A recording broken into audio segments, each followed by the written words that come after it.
প্রধানমন্ত্রীর সরকারি বাসভবন গণভবনে স্বাধীন দেশের প্রশাসন পরিচালিত হতে শুরু করে। গণভবনে দলীয় লোকজন ও আবেদন নিবেদনকারীরা দলে দলে ভিড় জমাত। তাদের কেউ কেউ শেখ মুজিবকে ফুলের মালা গলায় পরিয়ে দিত ও পা ধরে সালাম করত। এমনকি কেউ কেউ তার গলা জড়িয়ে ধরে উচ্চস্বরে কান্নায় ভেঙে পড়ত। শেখ মুজিবও তাদের আবেগ উচ্ছ্বাসের সঙ্গে সজল চোখে একাত্ম হয়ে যেতেন।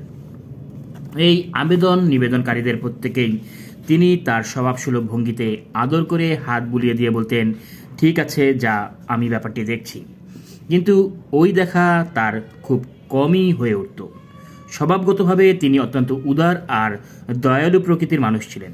একই সঙ্গে তিনি দেশের প্রধানমন্ত্রী, শিষ্য প্রশাসক এবং জনগণের শ্রেষ্ঠ বন্ধু। এই আপাত বিপরীত দুই মেরুকে একত্রে মিলাতে গিয়েই অনিবার্যভাবে বিপর্যয়ের দিকে ধাবিত হতে থাকলেন। আওয়ামী লীগের তরুণ অংশের মধ্যে একটা ধারণা ছিল শেখ মুজিব স্বাধীন দেশে ফিরে সরকারের কোনো পদ গ্রহণ করবেন না। তিনি মহাত্মা গান্ধীর মতো নৈপথ্য থেকে জাতীয় অভিভাবকের দায়িত্ব পালন করবেন।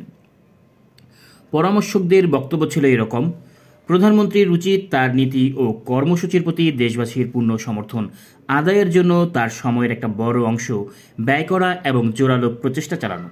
তিনি স্বাধীনতা পরবর্তী পরিস্থিতিতে দলকে এক নতুন জীবন দিতে পারতেন এবং দলের সদস্যদের উদ্বুদ্ধ করতে পারতেন। দেশ যে অনিশ্চয়তা ও চ্যালেঞ্জের মুখোমুখি হয়েছিল তাকে মোকাবেলা করার জন্য সর্বস্তরের জনগণকে প্রস্তুত ও উদ্বুদ্ধ করতে পারে তিনি ছাড়া এমন দ্বিতীয় কোনো ব্যক্তি তখন ছিল না। জাতি গঠনের এই কাজ করতে গেলে একমাত্র কিছু নির্দিষ্ট গুরুত্বপূর্ণ সিদ্ধান্ত ব্যতিরেকে সরকারের দৈনন্দিন কাজে তার সরাসরি অংশগ্রহণের ব্যাপারটি অনেক কমিয়ে ফেলতে হতো। প্রশাসনের প্রতিদিনের কাজ চালিয়ে নেওয়ার দায়িত্ব তিনি সৈয়দ নজরুল ইসলাম ও তাজউদ্দিন আহমেদের মতো তার যোগ্য সহকর্মী এবং অন্য সিনিয়র নেতাদের হাতে ছেড়ে দিতে পারতেন। অথচ তিনি তরুণদের প্রত্যাশাকে উপেক্ষা করে দেশের প্রধানমন্ত্রী হলেন। রাষ্ট্রপতির পদটি নিছক আনুষ্ঠানিক হলেও সেই পদের জন্য তিনি বাছাই করলেন বিচারপতি আবু সাইদ চৌধুরী নামে অতিশয় ভদ্র এবং খুবই অনুগত একজন অরাজনৈতিক ব্যক্তিকে। বিচারপতি চৌধুরী মুক্তিযুদ্ধের সময় মুজিবনগর সরকারের আন্তর্জাতিক মুখপাত্র হিসেবে বিদেশে খ্যাতি অর্জন করেন। মুক্তিযুদ্ধের সময়ে শেখ মুজিবের নামেই মুক্তিযুদ্ধ পরিচালিত হলেও তিনি সশরীরে উপস্থিত ছিলেন না। যে তাজউদ্দিন কান্ডারির মতো মুক্তিযুদ্ধ পরিচালনা করেছিলেন তার কাছেও জানতে চাননি সেই সময়টা কি কি ঘটেছিল, যুদ্ধ কিভাবে হয়েছিল। কাকতালীয়ভাবে দেখা যায় স্বাধীন বাংলাদেশের এই প্রাণপুরুষ অতীতেও এই ভূখণ্ডে পরিচালিত গুরুত্বপূর্ণ কোনো আন্দোলনেই সময় মতো সশরীরে উপস্থিত ছিলেন না, অর্থাৎ উপস্থিত থাকতে পারেননি।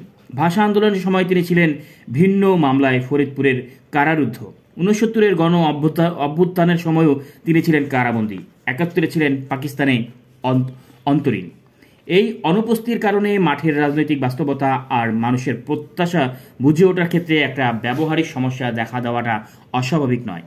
1972 সালের মার্চ মাস শেষ হয়েছে। ঢাকায় এক জমজমাট গুজব ছড়িয়ে পড়েছে। অতিরিক্ত কাজের চাপে মুজিব অসুস্থ, তাই স্বাস্থ্যগত আর প্রশাসনিক প্রয়োজনে মুজিব পুনরায় তাজউদ্দিন আহমেদকে প্রধানমন্ত্রী নিয়োগ করছেন। তাজউদ্দিনকে এ বিষয়ে সাংবাদিকরা প্রশ্ন করলে তিনি পরিষ্কারভাবে জানালেন যে কেউ আমার গলা কাটার চেষ্টা করছে।